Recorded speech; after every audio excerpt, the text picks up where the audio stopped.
हनुमान जी के जीवन में और भगवान राम के राम दरबार की प्राण प्रतिष्ठा के अवसर पर यहाँ डेलनपुर भगवान का जो देवस्थान है, मुझे मालूम है कई साल पहले मैंने राजेश धाकड़ जी से पूछा कि डेलनपुर वाले हनुमान जी महाराज की विशेषता क्या है, उनके अपने पूजा पाठ, उनके श्रृंगार को लेकर के। तो राजेश धाकड़ जी ने कहा कि डेलनपुर का मैं मंदिर तो गया लेकिन मैं विशेषता नहीं बता सकता। हमने कहा जरा गौर से देखना, भगवान को रोज चोला चढ़ता है, ये डेलनपुर भगवान की अपने आप में महिमा है। हमारे लिए परमात्मा की कृपा से देवताओं में देवता, वैसे तो भगवान राम का जीवन हर एक व्यक्ति के जीवन में 17 लाख साल हो गए भगवान को, राम को धरती पे अवतरित हुए 5000 साल पहले भगवान कृष्ण का जीवन उनका अपना गौरवशाली अतीत रहा। लेकिन ये देवताओं ने अपने जीवन के रिश्तों को निभाना सीखा। मानवता के मूल्यों के साथ जीवन में किस प्रकार से जीवन जिया जाता है। त्याग की मूर्ति भगवान श्री राम, आदर्श पुत्र भगवान श्री राम, आदर्श पिता भगवान श्री राम, अपने भाइयों के बीच आदर्श भाई भगवान श्री राम। पैराजी महाराज जी आपका भी प्रणाम, जोरदार अभिनंदन महाराज जी के लिए भी। कितने प्रकार से अपन भगवान राम को देखो, उनके जीवन के एक एक रिश्ते को देखो, उनके सगे संबंधियों को देखो, तभी तो हम सबकी इच्छा होती है कि परिवार हो तो भगवान श्री राम जैसा परिवार हो, राम राज्य जैसी सरकार हो हमारे सबके मन में, ये भाव आता है। और हमारा सौभाग्य है आज हनुमान जी के दरबार में, हनुमान जी के जीवन के भी कैसे कैसे अनुभव है।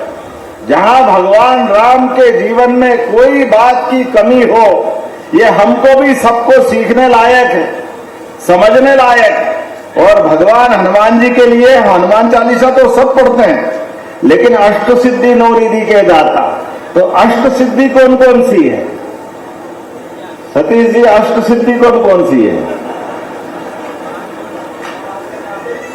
अष्ट सिद्धि नौ निधि के दाता, चलो मैं बता देता हूं। अणिमा पहली सिद्धि, जिसके आधार पर वो अपने शरीर को सूक्ष्म कर लेते हैं। दूसरी महिमा, अत्यंत विशाल शरीर का धारण कर लेते हैं।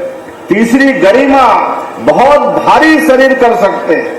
चौथी लघुमा, अत्यंत हल्का हो जाने का उनका शरीर का भाव रहता है। पांचवी प्राप्ति, इच्छित वस्तुओं की प्राप्ति से हम प्राप्ति समझते हैं। प्राकंब्य, मन की इच्छा को पूर्ण करने की ताकत, ये उनकी शक्ति है। इसी आधार पर ईशित्व, शासन पर नियंत्रण की शक्ति भगवान हनुमान जी की एक सिद्धि है। हमारे बीच वंशित्व, दूसरों को प्रभाव में करने की ताकत, ये उनकी अष्ट सिद्धि है। और ऐसी नौ निधि, जो निधियों को अगर लोग समझते हैं तो महापद्म, पद्म, शंख, मकर, कच्छप, मुकुंद, कुंद, नील और आखिरी में खर्च। लेकिन इनको समझने के लिए आज के दौर से अगर देखें तो हमको ध्यान में आएगा अपने जीवन में सभी प्रकार की विनम्रता को धारण करते हुए सुख समृद्धि और शांति के लिए जीवन के पराक्रम पुरुषार्थ के बलबूते पर अपने जीवन के उत्कर्ष के लिए जो व्यक्ति जीवन जीता है, वो जीवन जीने में जो आत्म संयम रखता है, अपने जीवन के लक्ष्य से जीवन के वर्तमान के दायित्वों के साथ साथ परमात्मा से संबंध जोड़ता है। असली में निधि तो वही है, अन्यथा मृत्यु लोक तो पूरा दुख का संसार है। यहाँ आकर के कौन सुखी हो सकता है? लेकिन मृत्यु लोक में आकर के जीवन जीने का मौका भी मिले तो हनुमान जी जैसी युक्ति बुद्धि वाला आदमी भी चाहिए। भगवान राम भी मिल गए तो भगवान राम को सीधे सीधे हनुमान जी ने एक तरह से उनकी भी परीक्षा ले ली। हनुमान जी ने पूछ भारी करके भगवान राम को भी एहसास कराया कि आपका भक्त भी पक्के वाला है, लेकिन भगवान आप भी कृपा करो तो ढंग से ही करो। और भगवान हनुमान जी के जीवन के तो इतने सारे रहस्य हैं, एक एक रहस्य की बात अगर देखो तो सच में उनके जीवन का प्रत्येक क्षण अपने भगवान श्री राम के लिए, भगवान राम को उस कठिन काल में जब वो माता सीता को ढूंढने के लिए निकले। ऐसे में उनकी मदद के लिए सुग्रीव से मिलाने का काम अगर किसी ने किया, हनुमान जी ने किया। भगवान राम को अपनी सेना सहित समुद्र के किनारे बैठे और माता सीता का पता बताने के लिए, लंका पार करने का, अगर ये कोई मामूली बात नहीं, बोलने के लिए तो मैं बहुत देर तक बोल सकता हूं, लेकिन राम रावण के युद्ध में भी अपनी स्थिति को, ये हम सबके लिए सीखने लायक, भगवान राम के पराक्रम को दुनिया के सामने लाने के लिए हनुमान जी अपने आप को पीछे रखते हुए उस भीषण युद्ध में भी जहां जहां भगवान राम को आवश्यकता पड़ी, चाहे वेदराज सुसेन को लाने का मसला हो, जहां लक्ष्मण घायल होकर के बेहोश हो जाते हैं, उनके जीवन बचाने का मसला हो तो औषधि लाने के लिए पहाड़ उठा लाते हैं, जहां जहां जरूरत पड़े। और जब भगवान राम ने रावण को मारने के बाद, विजय प्राप्त करने के बाद, भगवान को अति शीघ्र अयोध्या पहुंचना था और ऐसे अयोध्या पहुंचने में वो विमान, आज भी विमान टेक्नोलॉजी के लिए आधुनिक दृष्टि से नई आज टेक्नोलॉजी ऐसी बनी नहीं है कि जो विमान विश्वकर्मा ने भगवान ने बनाया था, उस विमान की विशेषता थी जितने यात्री बिठाओ उतना वो बड़ा हो जाता था और जितने यात्री के अंदर आ जाए उनको सबको समा लेता था। लेकिन विश्वकर्मा जी ने अपनी बुद्धि से बनाते बनाते एक चीज और जोड़ दी थी।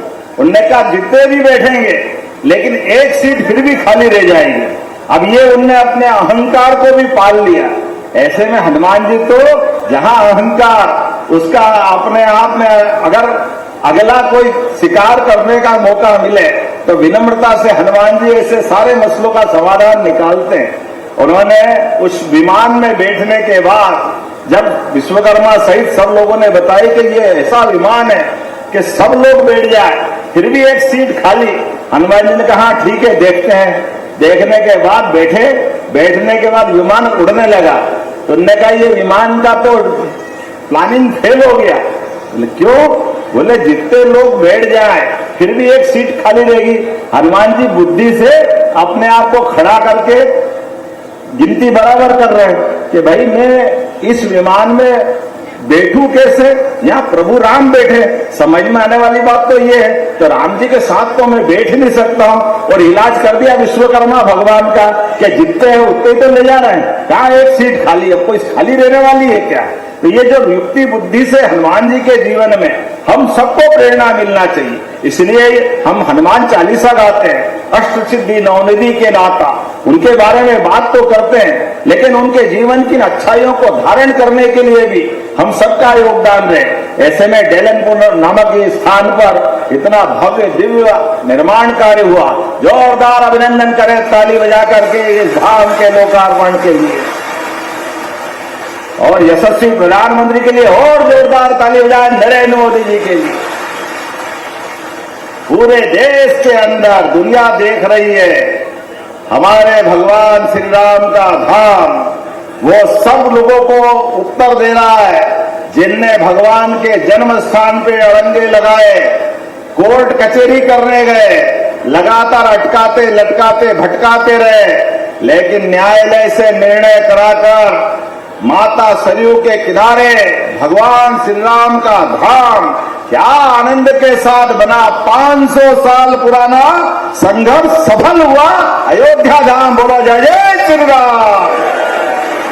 और हमारे लिए और आनंद की बात, भगवान राम ने अयोध्या तो वनवास में त्यागी, लेकिन 11 साल हमारे आपके बीच उस चित्रकूट पर जहां गोस्वामी तुलसीदास जी ने कहा, तुलसीदास के ही संतन की भीड़, तुलसीदास चंदन घिसे तिलक देत रघुवीर, जहां भगवान राम स्वयं तिलक देने के लिए 11 साल हमारे बीच गुजारे। तो हमारी सरकार ने भी तय किया अयोध्या के बाद चित्रकूट धाम भी उतने ही आनंद के साथ बना रहा है, उतनी सारी सुविधा जुटा करके चित्रकूट भी अद्भुत करने जा रहा है। 2000 करोड़ से ज्यादा के काम चित्रकूट धाम पे चल रहे हैं। जहां जहां भगवान राम के चरण धरे, ऐसे प्रत्येक स्थान को तीर्थ बनाने जा रहे हैं। केवल भगवान राम के नहीं, भगवान गोपाल कृष्ण के जीवन में भी हमारे बीच भगवान कृष्ण कंस को मारने के बाद सांदीपनी आश्रम में आकर के उनने अपने जीवन में विद्यालय में शिक्षा ग्रहण करी, और शिक्षा भी कैसी शिक्षा हम सब जानते हैं। 64 कला, 14 विद्या, 18 पुराण, चारों वेद, सबके बीच भगवान का अपना जीवित उस समय का साकार रूप दुनिया का इतिहास है। अपने शिष्य को उनके सामने जीते जी अपने उनके शिष्य के गुरु सांदीपनी महाराज श्री कृष्ण वंदे जगत गुरु, ये उपाधि उस समय मिलती है। बोला गोपाल कृष्ण भगवान की। और गोपाल कृष्ण का जीवन भी जहां जहां चुनौतियां, जहां जहां कठिनाइयां, वहां वहां गोपाल कृष्ण दिखते हैं। गौ माता से प्रेम करने वाले गोपाल, जिसके घर गाय वो घर घर गोपाल। इसलिए गोपाल कृष्ण भगवान के उस आदर्श को मानते हुए पूरे प्रदेश के अंदर दूध का उत्पादन बढ़ाते हुए हर जगह हमारी सरकार जो 25 गाय माता को लेकर के दूध की डेयरी प्रारंभ करेगा, तो 40 लाख में 10 लाख रुपया हमारी सरकार की तरफ से दिए जाएंगे, ताकि वो दूध का उत्पादन करें। दूध भी उनका, गौ माता भी उनकी, बाकी सब भी उनका, लेकिन हमारा प्रयास है कि दूध का उत्पादन बढ़ना चाहिए। अभी 12% दूध का उत्पादन देश के अंदर है, इसको धीरे धीरे करके 20% तक ले जा रहे हैं। प्राकृतिक खेती में भी अब तो हम और आगे बढ़ गए। कोई अपने खेत में प्राकृतिक खेती करेगा, ऐसे व्यक्ति को गौ माता अगर वो पालेगा तो उसको एक व्यक्ति को भी 1100 रुपया महीना हमारी सरकार की तरफ से देंगे, ताकि वो दूध भी अपना खाए, गौ माता को भी पाले, और पालते हुए इस प्रकार के संकल्प ले, जिसके कारण से इस देश में दूध दही की नदियां बहती थी। बोलने के लिए तो मैं बहुत देर तक बोल सकता हूं, लेकिन आज आपके बीच आया हूं आनंद के साथ आपका आशीर्वाद लेने। अभी अभी हमने बहुत सारे कामों की शुरुआत की, और भी कर रहे हैं। अब तो सिंगत आने वाला है, और सिंगत के लिए हमारी सरकार के द्वारा हजारों करोड़ के काम चल रहे हैं उज्जैन और उज्जैन के आसपास के लिए। मुझे अभी यार डॉक्टर तेज बहादुर जी कह रहे थे, ये जावरा से उज्जैन का 4 लेन भी जोरदार ताली बजाओ, एक और अपने यहाँ तैयार होने वाला। ये नागदा, खाचरोद, उज्जैन, इंदौर मेट्रोपॉलिटन सिटी, जिसके माध्यम से विकास का नया एक और सपना सबका साकार होने वाला। अब ये हम जब बात बोलते तो कई हमारे विरोधी दल के लोगों को थोड़ा अटपटा लगता, दिनेश भाई बुरा मत मानना। अब हम करें क्या? आपने तो करा नहीं, और हम कर करके आपको आग लगता है कि आपकी छाती पे सांप लौटता, तो मैं क्या करूं? मैं तो ये काम करने के लिए ही आया हूं। जोरदार अभिनंदन करें अपने सिम्हस की तैयारी के लिए। हम सबका दायित्व है धूमधाम से। सिम्हस ये मध्य प्रदेश का नहीं, उज्जैन का नहीं, ये देश का भी नहीं, ये दुनिया का सबसे बड़ा मेला है। और जब दुनिया का सबसे बड़ा मेला है, 40 करोड़ से ज्यादा लोग जब आने वाले हैं, तो वहां का प्रबंधन भी उस स्तर का होना चाहिए, जिस स्तर के अपने इस आयोजन के लिए मालवा वालों की धाक भी रहती है और मालवा वालों की साख भी रहती है। मालवा वाले अपने अतिथि संस्कार के लिए जाने जाते हैं, अतिथि सत्कार के लिए जाने जाते हैं। ऐसे में भगवान करेगा धीरे धीरे करके और तेज गति से मध्य प्रदेश बढ़ता जाएगा। आज आपके बीच जब मैं यहाँ लोकार्पण करने आया तो मुझे बताया सेट तो बन गया लेकिन फर्श कच्चा है, तो ये फर्श बनाने की भी मैं घोषणा करता हूँ, यहाँ का फर्श भी बनेगा। आपने कहा बाउंड्री वाल की आवश्यकता है, तो यहाँ बाउंड्री वाल बनाने की भी घोषणा करता हूँ। ताली बजाओ तो अच्छे से ही बजाओ, अपने को क्या दिक्कत है। ऐसे में आने वाले समय में पीने के पानी की टंकी भी बना करके इस पूरे क्षेत्र के लिए भी और यहाँ के लिए भी पेयजल का प्रबंधन भी हम करेंगे। अब जब भगवान राम का दरबार बैठा है, तो राम राज्य आता, तो राम राज्य को भूखे प्यासे थोड़ी मरते हैं। खूब आनंद के साथ सब आनंद आना चाहिए। तो आने वाले समय में रक्षाबंधन भी आने वाला है, लाडली बहनाएं बैठी है। कौन कौन को लाडली बहनाओं को पैसा मिलता, हाथ खड़े करवाओ। देखो आप जोरदार ताली बजाओ, आपको प्रणाम करता हूँ। ये हमारी बहनों के प्रति प्रतिबद्धता है। और केवल लाडली बहना नहीं, किसान भाइयों के लिए भी किसान सम्मान निधि किस किस को मिलती है, हाथ खड़े करो। आपके बीच में से भी आपके लिए भी ये साल को हमने किसान कल्याण वर्ष के रूप में मना, किसान कल्याण वर्ष के आधार पर उन्होंने उस विमान में बैठने के बाद जब विश्वकर्मा सहित सब लोगों ने बताई कि ये ऐसा विमान है कि सब लोग बैठ जाए, फिर भी एक सीट खाली, हनुमान जी ने कहा ठीक है देखते हैं। तो प्रेम से बोलो जय जय श्री राम, जय जय श्री राम। बोला डेलनपुर वाले हनुमान जी महाराज की, सभी साधु संतों की, सभी भक्तों की, महाकाल महाराज की बहुत बहुत धन्यवाद। भारत माता की जय।